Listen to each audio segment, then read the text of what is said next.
As certified life coaches with 45 years combined experience in human resources, Jen Trum and Katherine Fry have both experienced the highest of highs and the lowest of lows, both personally and professionally. What they both know to be true is this: our mental, physical, and emotional health are the essential building blocks in order to thrive and shine in the field of HR. In a first of its kind podcast, we'll be getting real and we'll discuss and share what has contributed to both our success and struggles, with the goal of inspiring women around the globe to stand tall and take the necessary action to both thrive and shine in HR. Here are your hosts, Jen and Katherine.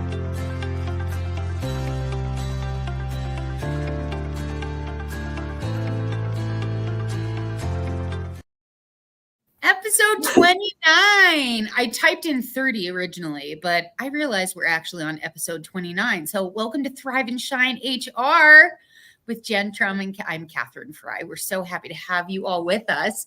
Jen, here we are post Labor Day, a few days in. Here we are. September. Here we are. I'm going to switch up the question. What's been the best part of the week? Oh my gosh. I have had breakthrough after breakthrough after breakthrough this week. I don't know what is going on in the universe, but I've had some things crack open and come together in just astounding ways. I don't even know how to explain it. It's been at work, it's been at home, it's been in personal. It's been a great week. So it's like asking that question almost feels like, I'm not trying to like brag it or anything. It's just been a really, really amazing week. So yeah. So I think, the work I'll kind of give, a little bit of what's going on there. So I've been there a little over a year now, and they're just the sweetest organization, but it's definitely really far behind the times when it comes to technology. It's a little grocery co-op in a small little town, and they love, their no technology. And so we have, a time clock system where we were wanting to go high tech. And this was before I got there, but they wanted a high tech system.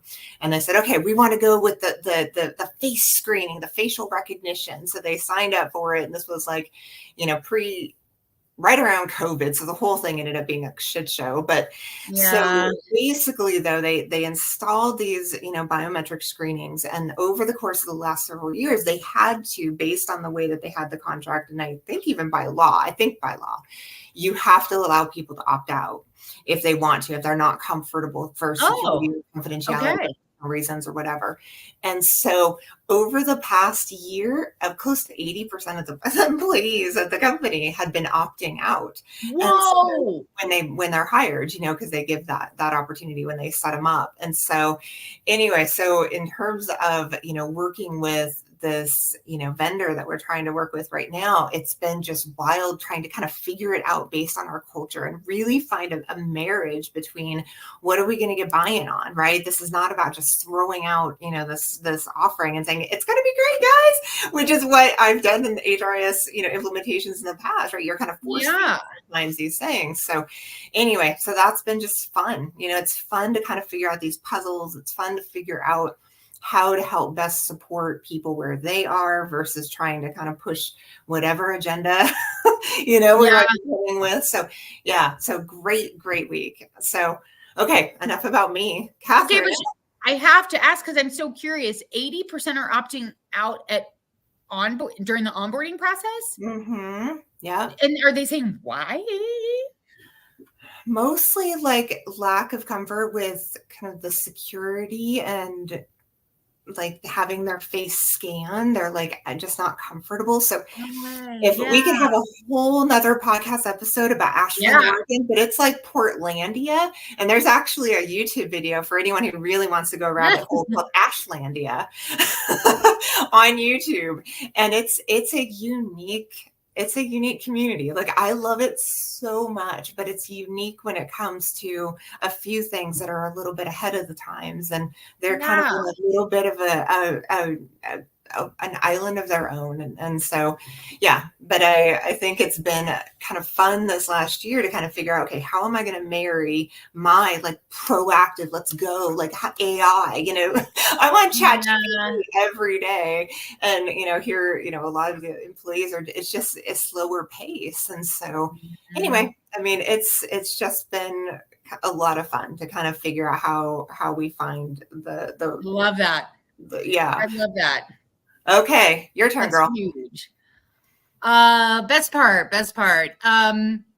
I'm on vacation. That's a pretty great part. I haven't, Brett and my partner, and I have not taken a vacation in 3 years. Oh, so I was traveling. Yeah, I've been on the road the last 2 weeks. Got home Monday night at 10:30 p.m. Worked Tuesday, and we split yesterday, late morning. So it has been, and I literally signed a new client in between Twin Falls, Idaho and Sun Valley, Idaho. Literally awesome. With a woman who listened to the HRCI replay of Ditch the Pip, one of my workshops that I led, and she emailed me and was like, how do I work with you? So we got on the phone. and I landed a client on vacation. We had a really fun conversation. So it's great to sort of start our vacation off with also a win in my business. So yeah, fun all around. That's awesome. Congratulations on that. And I hope you guys have such a fun trip planned. This is like just the beginning of it. So how I know, it's just the beginning. Long 2 days of car ride and the fun really starts tonight. So it'll be great. Yeah. Right on. Yeah. So Jen, when we think about the 29th episode of Drumroll, today's about gender stereotypes and socialization, which is such an interesting topic in HR. So, we really want to explore what it is, why it matters at work, and really how to turn that type of knowledge into power. And I think one of the first things that we have to do before we can even dive into why does it matter and what do we do about it and how do we actually make this powerful, we have to understand what the heck we're talking about. And gender is such an interesting topic in HR right now. But when we think about stereotypes, gender stereotypes and socialization, what's your understanding of those two terms? Just for our listeners, so we're all dealing with the same type of definition during today's episode. Yeah. It's interesting because the word stereotype is can be such a triggering word. And so, when you say, okay, what are the gender stereotypes? I'm like, oh no, there's like this kind of bad connotation. But really, when you think about what stereotypes are, it's just about like the way that we perceive and view the differences between the male and female. And so those then become our habitual thinking about those things. And so I had to kind of like frame it for myself, because at the very first one, I was like, okay, I saw the question you sent over and I was like, and then I thought, okay, but wait a minute. Those are really, it's what beliefs are perpetuated, what norms, what standards are perpetuated based on the way that we think of a male, and what is perpetuated based on the way we think of a female.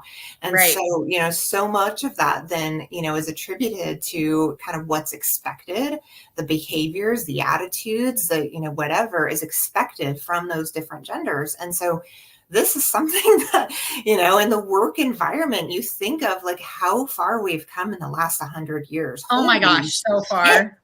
Holy, that's it's the thing that I really, I sat with today as I was thinking about this. I'm like, wow, like we could talk about you and I in our career, and we will, because we're going to have fun. Because we always do.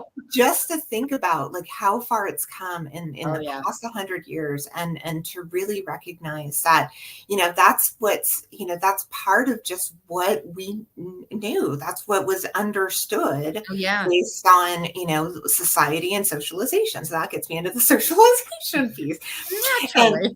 Right. And so that's where it gets reprogrammed based on what is considered acceptable and, what we should do and what we shouldn't do. And those get just, perpetuated on itself. So, this all kind of like becomes a big vicious circle that, I mean, it's just so fascinating. And the more that I kind of sat with it today, the more it was just like going in this like rabbit hole. And I was I can't wait to get on this call. Because when we used to have our pre-calls, we would kind of get out this energy. And here I was today, I was at lunch kind of sitting there going, just Yeah. so excited because it clicked for me. I was like, oh, that makes so much sense. And I think, we just tend to sometimes not question what is, right? We're just not doing a lot of questioning of it. And so that's what I hope we get into today. I hope that continues the conversation. So, okay, with that, I shut up. What did I miss? Oh my gosh. Well, the fact that you just said shut up makes me think about girls, right? And we are There you socialized go. stereotypically. Women Yeah. are told to be quiet. Quiet. We're talking too much. We need to shut up. So it's just so interesting that you just said that without even thinking about it. Right. Without even thinking about it, right? Probably in the back of your mind, and I'm just taking a wild guess here. You were probably thinking, "Oh, I'm talking too much," like something along those lines, right? Yeah. Isn't that so interesting? And if we kind of ran with the stereotype, a male would never stereotypically would never choose the thought of, gosh, I'm talking too much, I need to shut up. Just stereotypically. So yeah, I mean, I don't think I really have anything to add other than some examples just to really drive the point home. So boys are strong, women are weak. Boys don't follow the rules or instructions, girls do. Men are assertive and they ask questions. Women tend to be more people pleasers. We're sweet, we're kind, we're loving. So those are just stereotypes, right? Men aren't supposed to be as emotional. Women are emotional. We're sensitive. We're nurturing. All of those types of things. So the socialization part is just that internalization of the norms and the ideologies. And the stereotyping is just, here's what we think of when we think of a typical woman and a typical male. And it's truly that simple. So I just love looking at all of the examples that, quick Google will afford. And then I think about some of the videos I've seen of Taylor Swift, who just starts to go into, well, a male counterpart would be assertive and articulate, whereas a woman comes off as aggressive, bossy, and having a quote unquote strong personality. Yeah. If they were to be advocating for themselves in terms of their compensation or what have you. So very, very interesting. So I think she kind of hits the nail on the head. And my niece is a huge Taylor Swift fan. So we were talking about it all last weekend when we spent time. But so when it comes to work, Jen, why do you think it's so important to talk about gender stereotypes and socialization?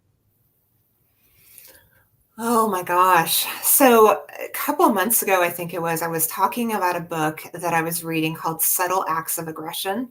I don't know if you recall, in that book, I ended up kind of getting to a point where it almost was a little too overwhelming. You ever done that? You've ever started a book and you start reading it and you're like, whoo, this is a little much. Oh, yes.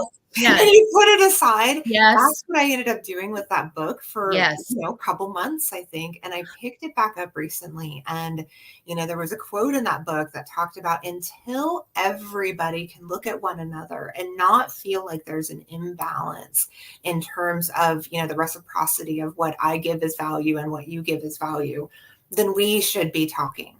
Right. There needs to be open dialogue. There needs to be open conversation until we get to that day where everyone says, no, I'm good. You're good. Good. Like when that happens, we're good. Right. But until that happens, stop it.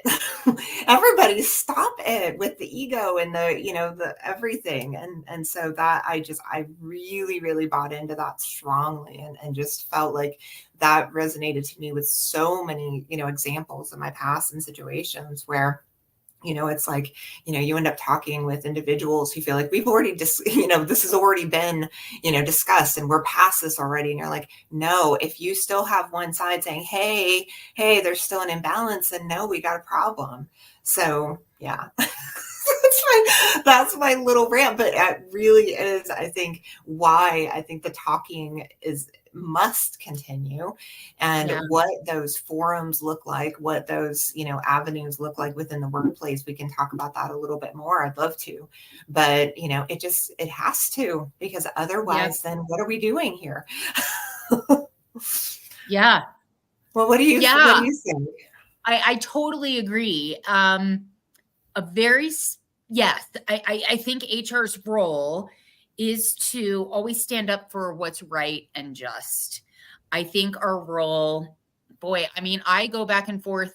I think pay needs to be equal. Everything else needs to be equitable. And that's a whole episode in and of itself. Mm-hmm.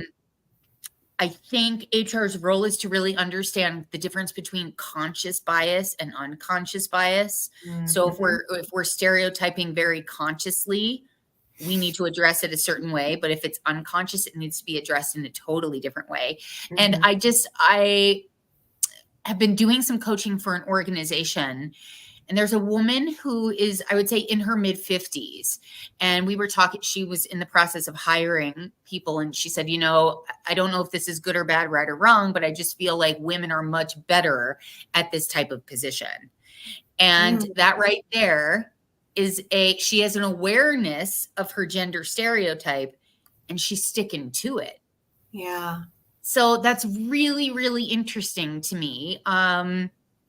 So I think when we show up in a certain way in HR, where we're approachable and we want to draw out both those conscious and unconscious biases, I think that's really, really important, so that we can get to your point.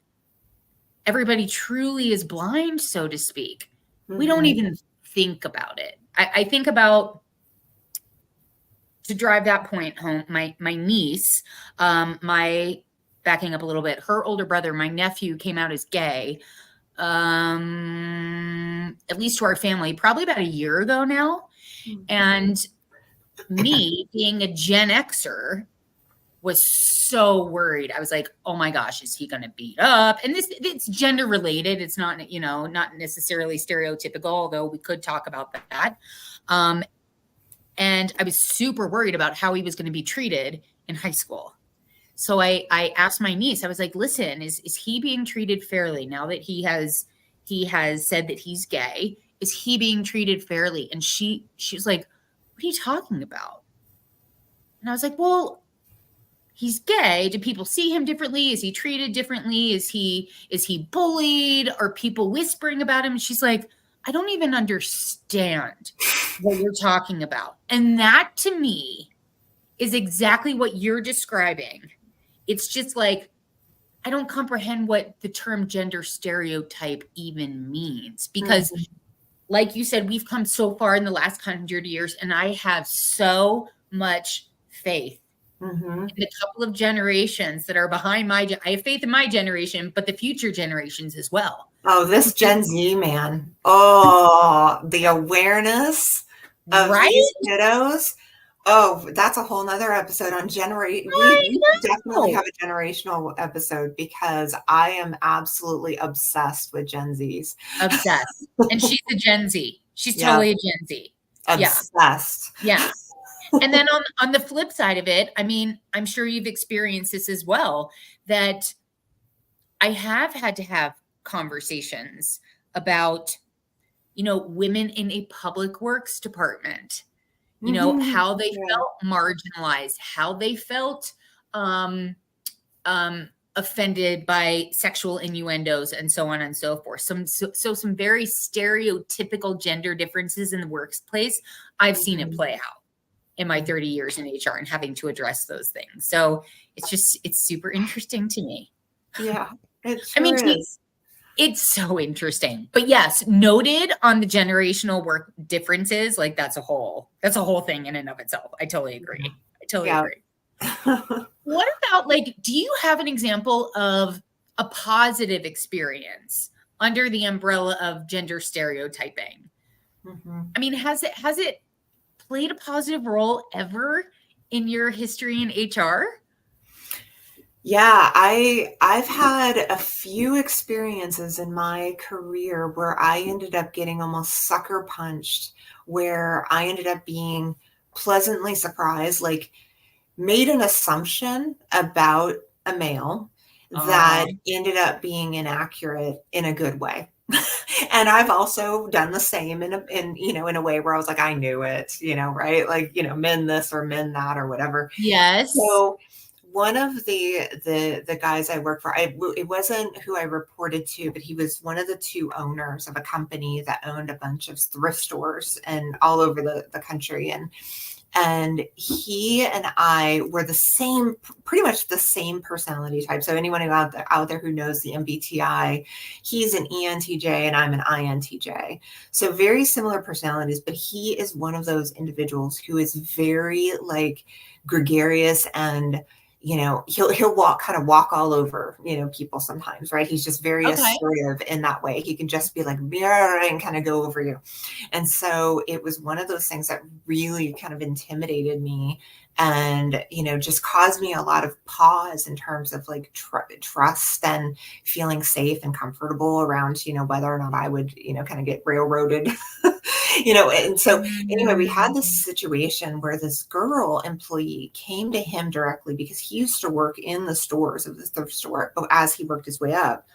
This girl came directly to him to talk about harassment and talk about like sexual harassment and felt comfortable with him. But as soon as, she came to him, he was like, wait, pause, and he then brought me into the conversation. Yeah. And it was one of those situations where the way he handled that situation was so profound and so heartfelt and so like consciously aware that it was like, yeah, it just blew my mind. Like it wasn't anything I ever expected from a male, leader or, colleague in any way. I was just like, whoa. And ironically, in the 3 years I ended up working there, he ended up being the person who kind of set me on a path of really advocating for myself when it comes to pay equality and really like being very, vocal. And so I got a lot of that from that gregarious, from that individual. So it's so fascinating that I had all of these stereotype things in my head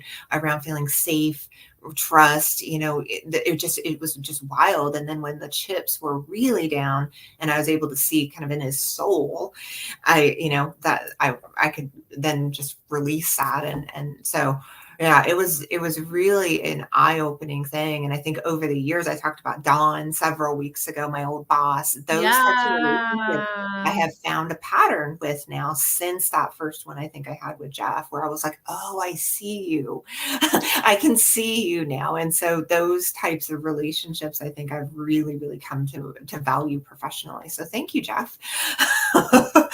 So what about you? Do you have any example of a positive experience of gender stereotyping? I'm laughing because per usual, I had an idea of what I wanted to share. However, because of what you just shared, you reminded me of the most profoundly positive. Oh, good. And Yay.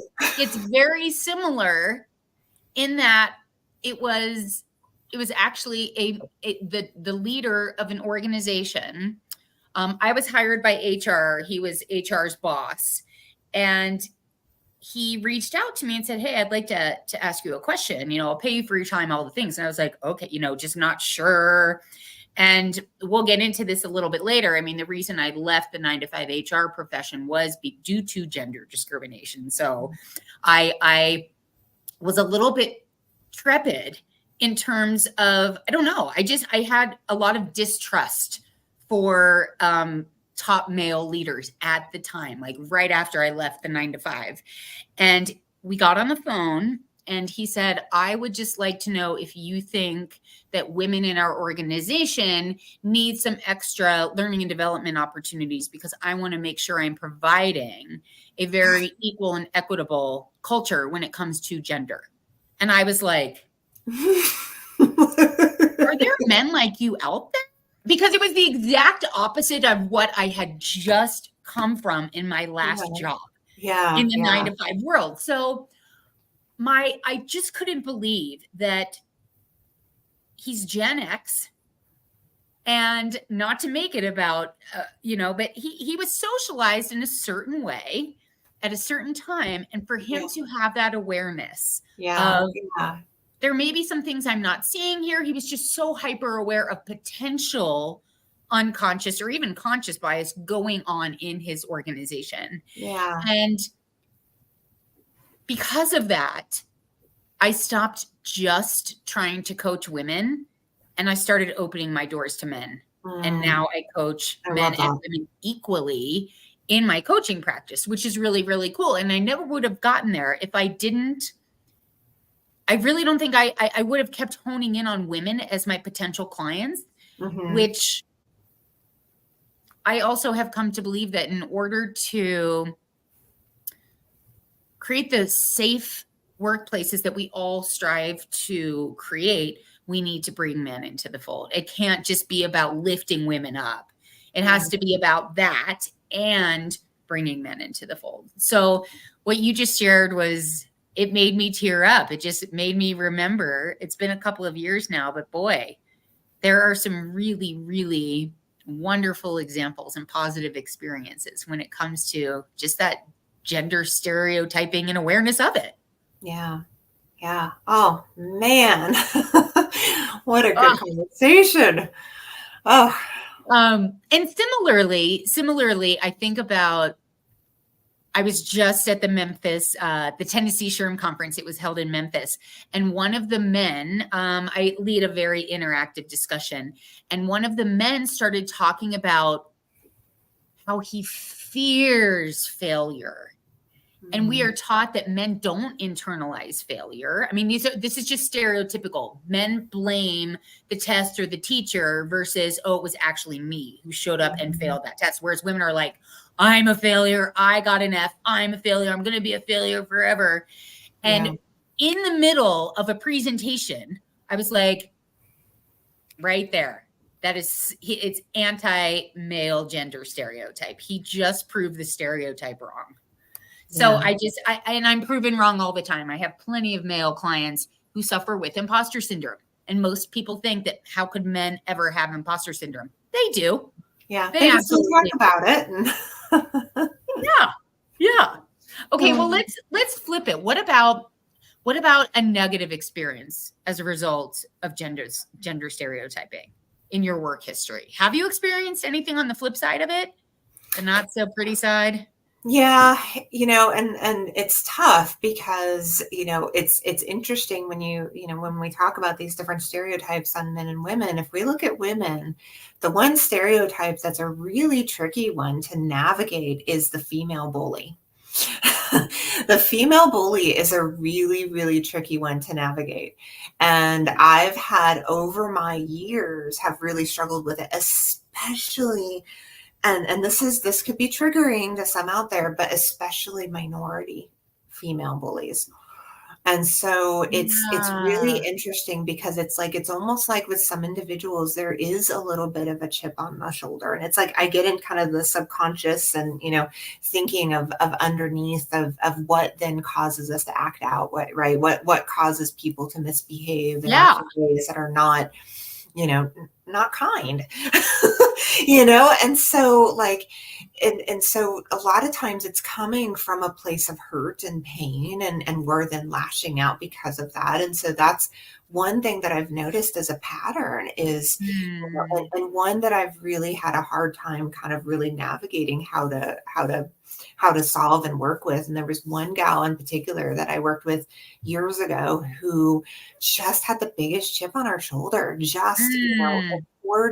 mostly towards, she was a minority female and there was a white, cis male. And she just really, had issue with him on so many things. And it just was really tough. And so anyway, I mean, we finally, got to a point where one period of time she was, throwing up a big stink. And I'm a huge proponent. Like this sometimes has gotten me into trouble, but actually over the time that, I've been in my most recent job, it's worked so much better is just saying, hey, you, whoever, is a part of the situation, we need to just really talk this out. And that's what ended up happening, with this particular individual.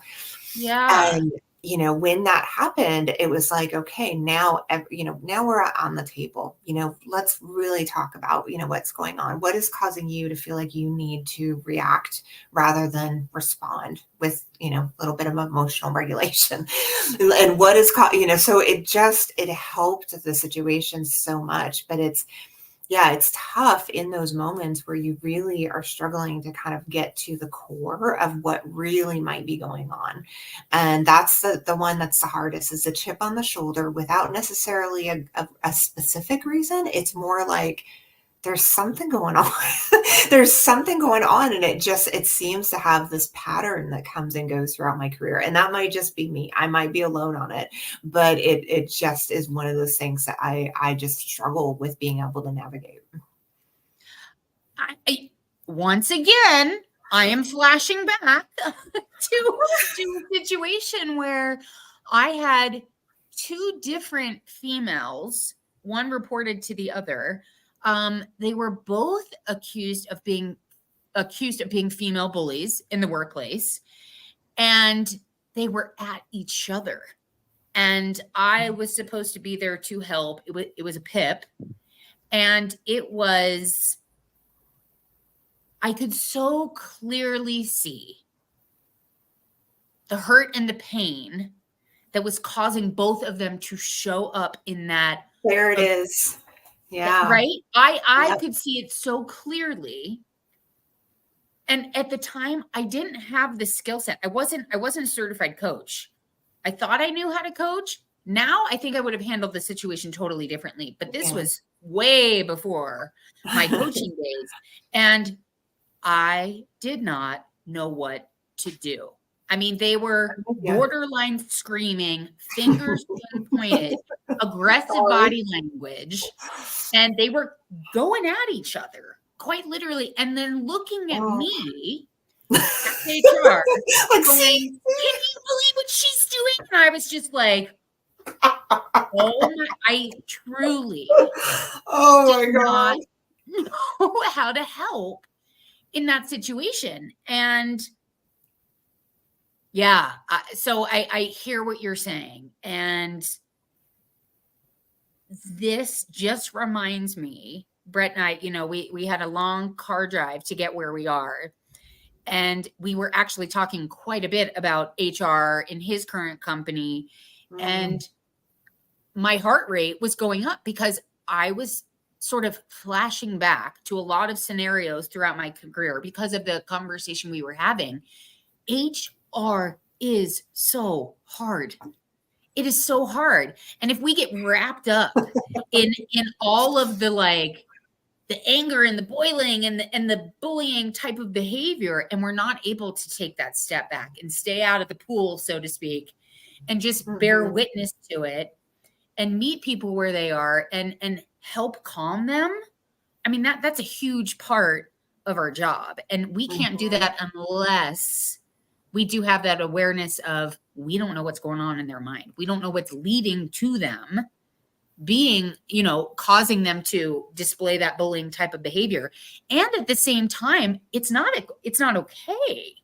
It's this balance between, I want to be empathetic, I want to be understanding, I want to be compassionate, and you can't behave that in the work.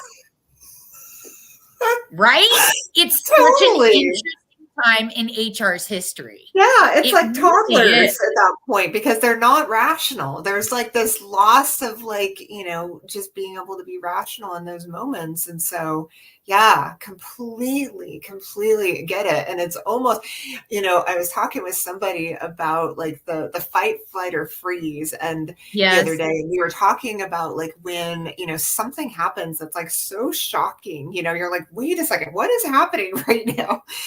Sometimes when people misbehave like that, it's almost we're almost in a little bit of a shock at first. And so in terms of how to react or respond appropriately to people, it ends up being, triggered for one, but also it's like jarring, so I think that that's another part of it, is like when these people engage in behavior, these subtle acts of aggression, right, they'll typically do it in short bursts, so it's not like it's something that's going on for prolonged periods. They're sometimes smart enough to keep it in short bursts, so then it's harder to like really be able to address and talk to and that sort of thing. So anyway, I went off on a tangent, but it's fast. I'm learning more and more and more. And I'm so grateful to be in the role that I'm in right now, because I'm just dealing with it every single day. It's Oh, all yeah.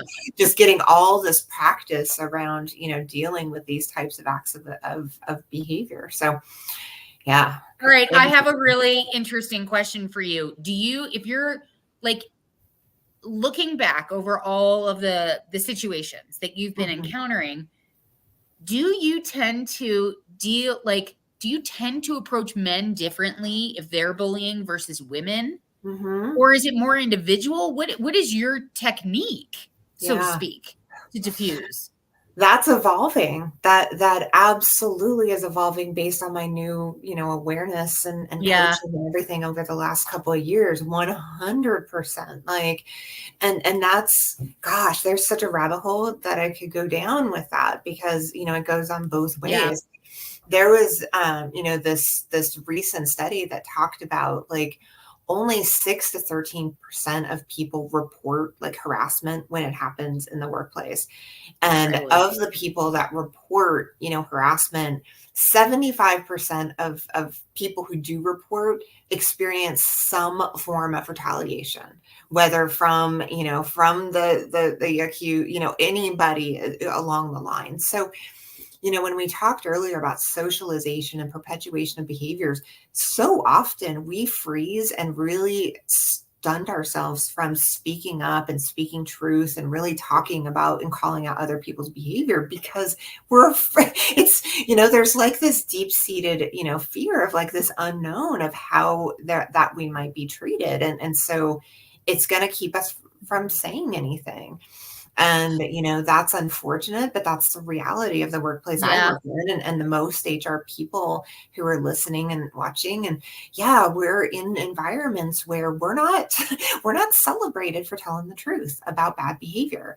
And the other point I'll make here is we have to address bullying in our policies. We have to address bullying in our handbooks. And the fact that, it's still not a technical, issue. Yes. Defined It's as not being illegal. Yeah, I find such bullshit. But at the end of the day, they're like, well, it's just so hard to define. I'm like, these are white men, that are. So it makes me a little bit crazy. And so I think we just have to be the ones, we have to advocate and do what we know is right, do what we know is fair, do what we know is just. And that's what I'm trying to do right now. I talked about a few weeks ago that I'm, we're still trying to get this harassment policy rolled out, and it's getting closer. It passed through the entire management team, and now it just needs to be voted on by our employees. So yeah. So anyway, I digress once again. I love it though. I mean, you really have me thinking now about how my approach has evolved too. I mean, we've been so open about, going from this archaic enforcement to now more of an education. But where does education meet bullying? And is it this, tell me why you're bullying? Are you okay? Is that the right approach? Maybe for somebody it would be. Yeah. Maybe for one person. But I think you hit the nail on the head. It's evolving because you and I are, at least I can speak for myself, I cannot make assumptions about people just because they're a male or a female, period, anymore. It's, you have to get to know the person. And some people will not open up. They're not comfortable opening up at work, no matter how approachable HR is. Yeah. So we have to be okay with that. We have to be okay with the person who does open up, doesn't open up, wants to share why they know that their behavior is bullying and they can't stop it, or to the person who is like, what are you even talking about? I'm not doing anything wrong. I'm coming from a place of love, right? I mean, it's our job is wild. Our job is just wild. I'm curious what advice you have for our listeners today. Is there something that you would like to share or impart upon our listeners when it comes to gender stereotypes and socialization? Yeah, I think if the best advice that I could give is let's open up a little bit around what assumptions we might have and how we may not have everything right. Like we may not know all the answers. And so that's really, I think, in terms of humility and, the ability of just being more curious has been such a game shifter for me. I just, we've talked before about things you can't go back from. This is something I can't go back from, is really just that true leaning in and really wanting to understand from both sides. And I think I spent so many years in my HR career living in like this fear-based place where I just wanted to resolve the conflict. I just wanted to make everybody happy. I just wanted to move on. I just, like there was so much of me that it wasn't out of a place where I didn't care. It was really out of a place of like not wanting to deal with, the discomfort. And so, now a big part of what I do is, like I said, actually bringing the people together. This is like kind of such a for me, it's been a different way of addressing conflict. And so I think that's a tough thing for a lot of people to stomach. It's like, oh, I don't know if I want to be in the same room with, I just want to be able to kind of throw the email bombs and whatever. And so it's like, no, get in the room. Let's talk about this. And if you need a mediator or facilitator, do it. But until we can actually get everything, on the table, now we're just talking in a fog. And that there's nothing that drives me more crazy in my HR profession than people who are kind of in a fog about what the other is really thinking and feeling. I'm just like, my voice starts to go up and I'm like, Yeah. But it's really a matter of how can we just really help facilitate getting, what needs to get on the table. How do we help facilitate that? And whether that's, our presence in the room, whether that's, additional training and resources, whatever that looks like. But again, it starts with curiosity, and it really starts with, recognizing that, how everyone feels, and kind of going back to equality, how we all are feeling in these situations matter. And so just trying to kind of solve the problem and then just wiping it away as quickly as we can versus, are you good? Are you good? Are we all good? And then we can move on. Okay, how about what's Jen that? for president. Jen for president. Mic drop. I get into these little rants. I apologize, everybody. I just, being over time, you start to like really recognize these things. It should be so simple, right? We should be able to like get together, all of us in HR, and be like, all right, y'all, we need to have a talk. Let's like really get this dialed in, and we take it back to, our organizations. We can solve this problem by next week. Well, you've shared so much. And when I say Jen for president, like you're imparting wisdom, you're making me think about a lot of things. I can only imagine it's happening for our listeners too. And you said something that's really what really stuck with me. And of course, I'm looking at it through my lens and what I'm experiencing as a coach and a consultant right now. And I had this visual of an email bomb. And it's just, we sometimes use emails to just get our point across, and we just want to be heard. And we also tend to, stay with our people and have these silos and reinforce our view.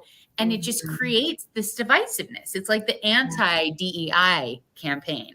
So, and my mind literally jumped to an organization who reached out to me. They primarily have men in the field. Let's just call it that. They want me to come in and not give a traditional presentation on DEI. They want me to come in and talk about civility in the workplace.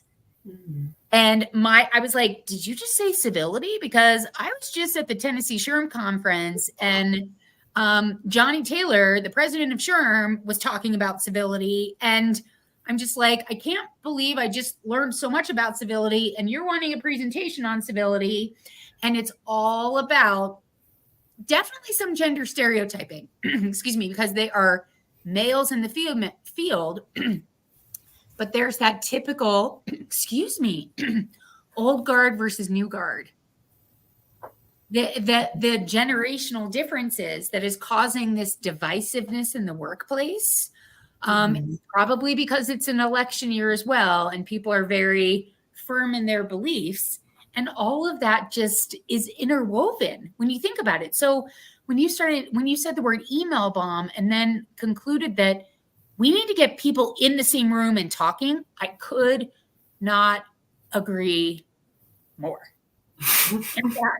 Hard stop. With another organization that I'm consulting with, we did a retreat a couple of months ago. And one of the things we concluded was, listen, you're allowed to be mad. If you're mad at somebody in the workplace, cool off, give yourself time to cool off. But if you're still mad or whatever, after 48 hours, at the 48-hour mark, you got to reach out to that person. You got to get together in person and have a conversation. There's no more going and gossiping over here. It's get together in a room, have an adult conversation, because that is how we figure things out and move forward. Now, is that actually happening? A little bit. It's process. Not 100% of the time. I mean, yeah, some people are like, no, I really want to be pissed at that person forever. I don't want to talk. And it's like, okay, but I'm with you. It's like, we just got to get in a room and we've got to have the conversation. And people do have to, it has to be a safe place. There's so much to it. There's so much to HR's role. Mm-hmm. Oh my gosh. So much. So much. Love it. I love it so much. I love it so much too. It's so complex and it's so important. It's so important. Yeah. Agreed. When you think about any specific action steps, like I know we talked about advice, but is there any specific action you would recommend for our listeners out there? I think it would all come around education. So wherever you feel somewhat deficient in your understanding, or however you can like start beefing yourself up in any way around these issues, I think that's such an important thing for us to be doing. You know, I see that for myself as like self-care is really for me also about putting in the effort to truly understand others. And so, yeah, I think that's a huge gift we can give ourselves, is educating ourselves, not only as, you know, how it helps in the workplace, but also how it helps every relationship, every way we interact with other people, you know, comes down to, you know, so many things that we can learn about how we can relate better and how we can understand sometimes, as we were kind of talking about earlier, what's really underneath those triggers are not just because Johnny, you know, whatever, right? And it just, we have to, you know, recognize that, you know, the way forward is really through, and, you know, we have to kind of learn and figure out what's going on. So yeah, that's my biggest piece of advice. What about you, Katherine? What would you like to impart? Oh my gosh. You started off by taking a deep breath before you shared that, which made me think about the power of the breath. And when we feel ourselves start to bubble up a little bit, whether we're personally offended or we don't know how to address, I don't know, maybe two female bullies going at it in a closed conference room way off on the side of the building, the power of the breath should never, ever, ever, ever be underestimated because it can be used in so many things. I love that. Just taking that breath so that we know we're calm and our body is calm so we can tap into our prefrontal cortex and think clearly to get out of fight or flight, because breathing can quite literally do that. It's the fastest track back to homeostasis and that state of calm and that state of clarity in order to start treating people as individuals, to take that breath, to notice when our bias maybe kicks in a little bit. I was down in Tennessee. Tennessee is such a different culture than where I live in liberal Colorado. It is literally night and day. And I loved every second of being surrounded by people who have completely, and I mean completely different political views. And I had some very, very, very interesting conversations. Oh, that's awesome. It was so awesome. And I wanted it. I welcomed it. I was in a place to say, I really want to understand. I'm not here to spew my viewpoint. I want to understand how you could support somebody that I cannot support based on my beliefs. Tell me what thoughts are coming up for you. And that just translates into the workplace. It's like recognizing the bias that we have and say, okay, how can I show up for this person? Especially if they are bullying somebody or if they're spewing, saying things like she is a strong personality. That's obviously a microaggression. We never say to men, you have a strong personality. But a male may be saying that and not even realizing it's a microaggression. Right. Totally. As an HR practitioner, right? It's like, okay, I need to take a deep breath, especially if I'm feeling triggered by that. And just have that conversation. What do you actually mean when you're saying she has a strong personality? What's behind that? What do you mean by that? And just start engaging in a conversation. So I know now who's going off on tangents. The power of the breath. That was not my answer originally, but you literally took the most beautiful breath, and I was like, oh, I forgot about that. That reminder. Well, that was such a good answer too. So how funny we play on one another that way. That's really funny. I'm telling you, every time we record an episode, I leave feeling like a higher version of myself. I'm not saying that to just say it. I truly feel that way. I have had so many powerful lessons that I just learned from you in the last 50 minutes. So thank you. Always. Same, girl. This is so much fun. What an amazing bunch we packed into 52 minutes. I know. So fun. Well, thanks for joining me for episode 29, Jen. As always, it was so fun. And for our listeners out there, just know if you got something out of today and you think you may know somebody who could benefit from this episode, or you do know someone who could benefit from this episode, please share. Please rate, review, all the things you do with your favorite podcast. And we can't wait to see you next week for another recording. And just remember that every single day is a great day to thrive and shine in HR. We'll see you later.